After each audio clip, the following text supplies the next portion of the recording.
ডিসেম্বরের মধ্যে জাতীয় নির্বাচন হতে হবে, মান অভিমানের সুযোগ নেই বলছেন তারেক রহমান।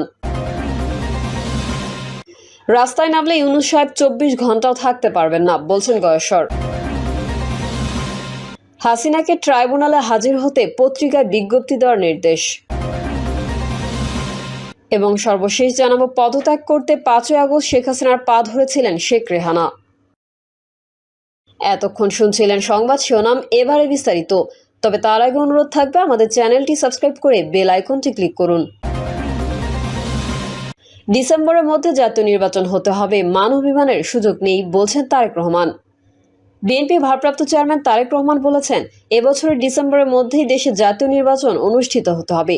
সরকার অবশ্যই জনগণের কথা শুনতে এবং তাদের ন্যায্য দাবি মানতে বাধ্য। এখানে সরকারের মান অভিমান কিংবা রাগ বিরাগের কোনো সুযোগ নেই। তিনি বলেন, হুমকি ধুমকি উপেক্ষা করে নাগরিকদের সরকারের গঠনমূলক সমালোচনা জারি রাখতে হবে। প্রত্যেক নাগরিককে নিজের অধিকার প্রতিষ্ঠার দাবিতে সোচ্চার থাকতে হবে। দেশের জনগণ অন্তর্বর্তীকালীন সরকারের করুণার পাত্র নয়। তারেক রহমান বলেন, অন্তর্বর্তীকালীন সরকার প্রধানের সঙ্গে দেখা করে রাজনৈতিক দলগুলো আবারও জাতীয় নির্বাচনের তারিখ তথা সুস্পষ্ট দিনক্ষণ ঘোষণার দাবি জানিয়েছেন। বিএনপির দাবি, আগামী ডিসেম্বরের মধ্যে জাতীয় নির্বাচন অনুষ্ঠিত হতে হবে। তিনি বলেন, জাতীয় নির্বাচন অনুষ্ঠানের লক্ষ্যে জনপ্রশাসন ও আইন শৃঙ্খলা বাহিনীর প্রয়োজনীয় সংস্কারের জন্য অন্তর্বর্তী সরকারের প্রতি আমরা সর্বাত্মক সমর্থন অব্যাহত রেখেছে। অন্তর্বর্তীকালীন সরকার প্রধানের নেতৃত্বে জনগণ অবিলম্বে দেশের ইতিহাসে সবচেয়ে অবাধ ও নিরপেক্ষ একটি জাতীয় নির্বাচন দেখতে পাবে বলে আমি প্রত্যাশা রাখছি। বিএনপির ভারপ্রাপ্ত চেয়ারম্যান তারেক রহমান বলেছেন, এই বছরের ডিসেম্বরের মধ্যেই দেশে জাতীয় নির্বাচন অনুষ্ঠিত হতে হবে। সরকার অবশ্যই জনগণের কথা শুনতে এবং তাদের ন্যায্য দাবি মানতে বাধ্য। এখানে সরকারের মান অভিমান কিংবা রাগ বিরাগের কোনো সুযোগ নেই। তিনি বলেন, হুমকি ধমকি উপেক্ষা করে নাগরিকদের সরকারের গঠনমূলক সমালোচনা জারি রাখতে হবে। প্রত্যেক নাগরিককে নিজের অধিকার প্রতিষ্ঠার দাবিতে সোচ্চার থাকতে হবে। দেশের জনগণ অন্তর্বর্তীকালীন সরকারের করুণার পাত্র নয়। তারেক রহমান বলেন, অন্তর্বর্তীকালীন সরকার প্রধানের সঙ্গে দেখা করে রাজনৈতিক দলগুলো আবারও জাতীয় নির্বাচনের তারিখ তথা সুস্পষ্ট দিনক্ষণ ঘোষণার দাবি জানিয়েছেন। বিএনপির দাবি, আগামী ডিসেম্বরের মধ্যে জাতীয় নির্বাচন অনুষ্ঠিত হতে হবে।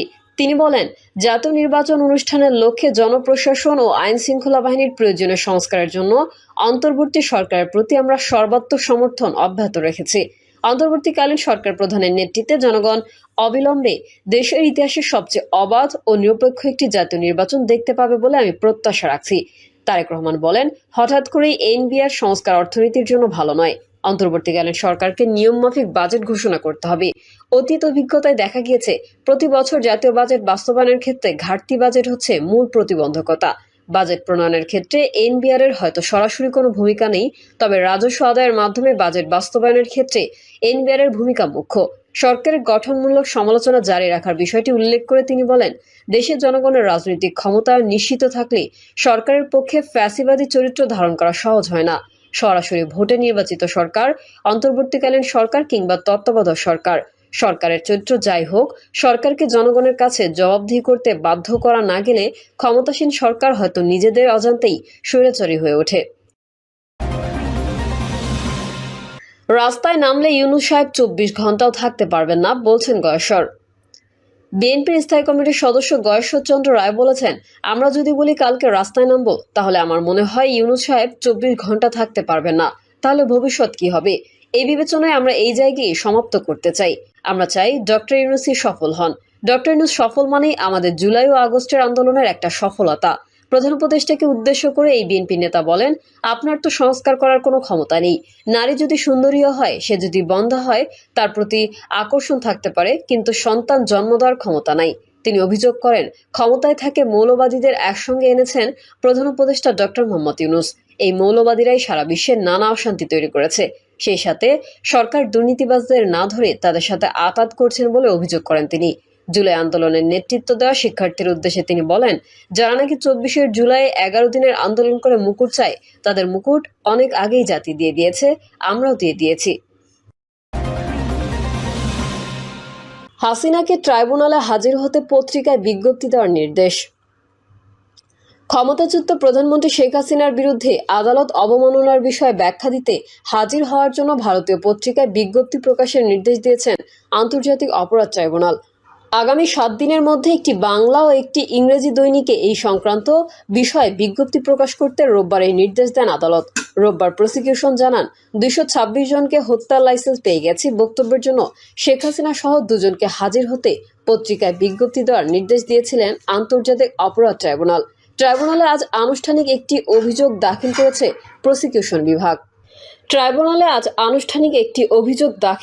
প্রসিকিউশন বিভাগ।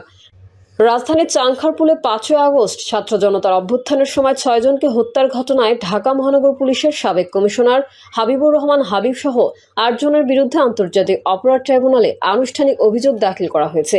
এর মধ্যে দিয়ে জুলাই বিপ্লবের প্রথম মামলার আনুষ্ঠানিক বিচার প্রক্রিয়া শুরু হলো।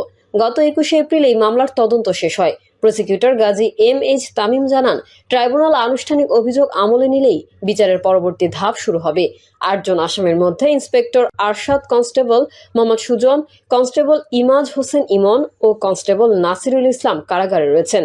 এছাড়া সাবেক ডিএমপি কমিশনার হাবিবুর রহমান, ডিএমপির সাবেক যুগ্ম কমিশনার সুদীপ কুমার চক্রবর্তী, রমনা জোনের সাবেক এডিসি সহ শাহ আলম, মোহাম্মদ আক্তারুল ইসলাম ও এসি মোহাম্মদ ইমরুল পলাতক রয়েছেন।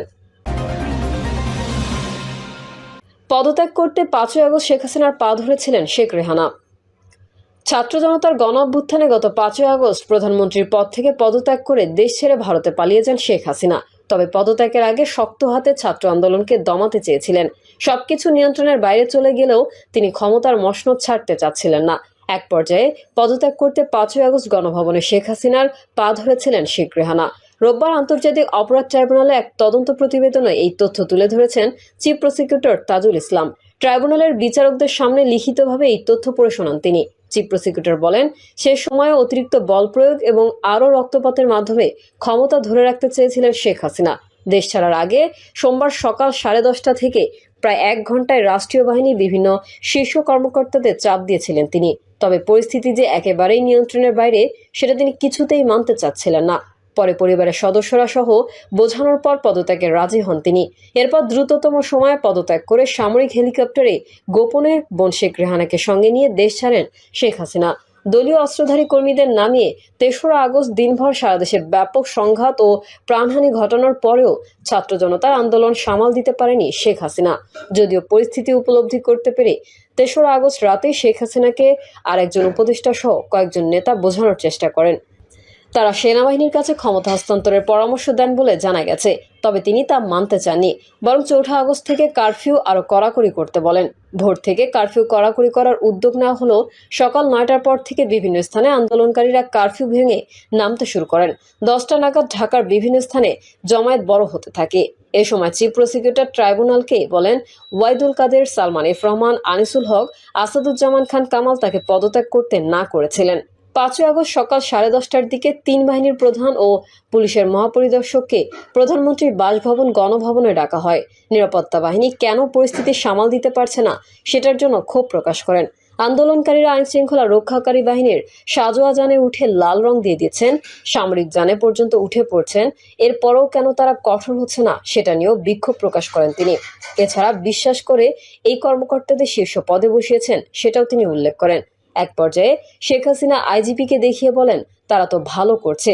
তখন আইজিপি জানান, পরিস্থিতি যেই পর্যায়ে গেছে তাতে পুলিশের পক্ষেও আর বেশি সময় এরকম কঠোর অবস্থান ধরে রাখা সম্ভব নয়। ওই সময় শীর্ষ কর্মকর্তাদের পক্ষ থেকে বোঝানোর চেষ্টা করা হয়, বল প্রয়োগ করে এই পরিস্থিতি সামাল দেওয়া যাবে না, কিন্তু শেখ হাসিনা সেটা মানতে চাচ্ছিলেন না। তখন কর্মকর্তারা শেখ রেহানার সঙ্গে আরেক কক্ষে আলোচনা করেন। তাকে পরিস্থিতি জানিয়ে শেখ হাসিনাকে বোঝাতে অনুরোধ করেন। শেখ রেহানা এরপর বড় বোন শেখ হাসিনার সঙ্গে আলোচনা করেন।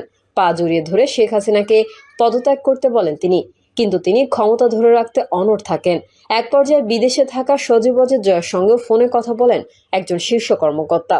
এরপর জয় তার মায়ের সঙ্গে কথা বলেন, রাজি হয়ে যান পদত্যাগে। তিনি তখন একটা ভাষণ রেকর্ড করতে চেয়েছিলেন জাতির উদ্দেশ্যে প্রচারের জন্য। ততক্ষণে গোয়েন্দা তথ্য আসে যে বিপুল সংখ্যক ছাত্র জনতা শাহবাগ ও উত্তরা থেকে গণভবন অভিমুখে রওনা হয়েছে।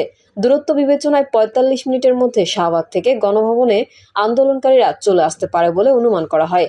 ভাষণ রেকর্ড করতে দিলে গণভবন থেকে বের হওয়ার সময় নাও পাওয়া যেতে পারে। এরপর ছোট বোন রেহানাকে নিয়ে তেজগাঁওয়ের পুরনো বিমানবন্দরে হেলিপ্যাডে আসেন শেখ হাসিনা। সেখানেই পদত্যাগের আনুষ্ঠানিকতা শেষ করে বেলা 2:30টার দিকে সামরিক হেলিকপ্টারে করে ছোট বোন সহ ভারতের উদ্দেশ্যে উড্ডয়ন করেন শেখ হাসিনা। ইন্ডিয়া টুডের এক খবরে বলা হয়, শেখ হাসিনা নয়াদিল্লির কাছের গাজিয়াবাদে ভারতীয় সেনাবাহিনীর হিন্দন বিমান ঘাঁটিতে দেশটির স্থানীয় সময় 5টা 36 অবতরণ করেন। ভারতের সেনাবাহিনীর এক কর্মকর্তা তাকে স্বাগত জানান। সেখান থেকে তিনি লন্ডনে যেতে পারেন বলে জানা গেছে। তাজুল ইসলাম আরও বলেন, আওয়ামী লীগের সভাপতি শেখ হাসিনা টানা চতুর্থবারের মতো প্রধানমন্ত্রী হিসেবে শপথ নেন গত বছরের 11 জানুয়ারি। এর আগে 1996 সালের সপ্তম জাতীয় সংসদ নির্বাচনের মাধ্যমে তিনি প্রধানমন্ত্রী হিসেবে দায়িত্ব পালন করেন। 2001 সালের নির্বাচনে ভোটে বিএনপি জয়ী হলেও আওয়ামী লীগ বিরোধী দলে যান, যখন সংসদের বিরোধী দলীয় নেত্রী হন শেখ হাসিনা। প্রিয় দর্শক, এই ছিল এখনকার সর্বশেষ সংবাদ। আপডেট হওয়ার সংবাদ পেতে চ্যানেলটি সাবস্ক্রাইব করে বেল আইকনটি ক্লিক করুন। কমেন্টে আপনার মতামত জানিয়ে আমাদের সাথেই থাকুন। ধন্যবাদ সবাইকে। আল্লাহ হাফেজ।